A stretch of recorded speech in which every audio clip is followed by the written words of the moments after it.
Nyinga Ochieng Emmanuel bed koda chakruok nyaka giko. Ji 45 oula onego e gweng' ma Mai Mahiu kaunti ma Nakuru kaluwore kod koth ma koch madhi nyime gi chwe pacho ka. Moyang kod obila e gwengego ka gimedo ni ringre 17 moseyudi bende gin mago mag nyithindo ka menyo pod dhi nyime ne ji mamoko buora mapok oyang ndachgi. Walter Nyambaga nigi mathoth. Seche 15 mokalo kane en kar jot mar ji moingo 100 manyoni ayula mar otieno moling thi kaka pile ka ging'eyo ni malit ochomogi. E gweng' ma Mayu e kaunti ma Nakuru olokore kar kuyo ywak ng'odo lak katho emong'ong'o wang'e ne jodak ma Mayu. Koro nywandie kwan mag jok ma midhiero mag oula ong'wano kuonde bura pachoka. The situation is a horror. It's like a horror movie you are seeing. It's so terrible. So we call upon even the national government because this is also beyond the county government. Lipoto yango ni omaki jabe man machiegni kod gode mag Mayu. Wachore ne omuomo kendo oula chako bubore. Kamolo kendo riwore kod aora kendo muko udi kendo ng'elo kite kod gogni ka iwero nyaka ute mag ji. Somebody say yesterday that up there that the dam might break, but people do not see these things happening. They just sit in their comfort zone. But this rain is not anything we have seen. Chenro mag temo golo ringre mag ji maomoko e chuodho ute maomukore to kod rogo dhi nyime chakre okinyi kotele kod riwruok mar Red Cross Society of Kenya.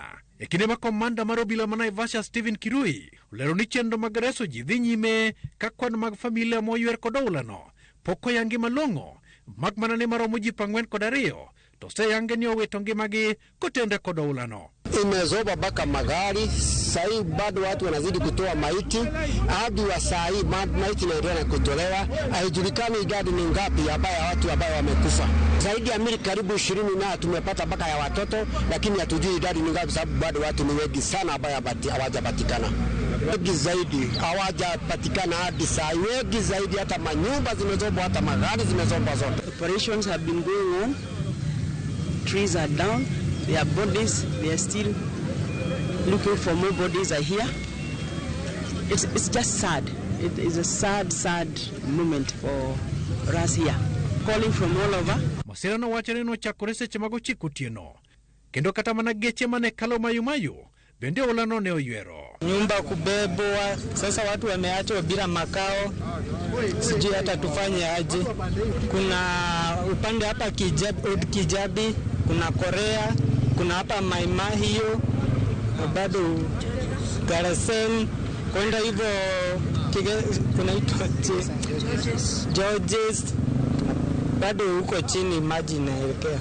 Wachore ni usiptende kaka Makijabe, kanyakla kod Naivasha, osepong kod jok moyudo inyruok motende kod oulano. Mobilized ambulance services and quite a number of people have been taken to the Naivasha Sub-County Hospital, while a good number are being treated at Mai Mahiu Level 4 Hospital and also private facilities within this vicinity.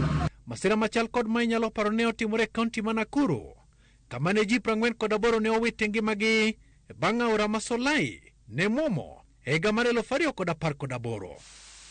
Walter Nyambaga, Ramogi TV. Kora mogi kote no rekod mana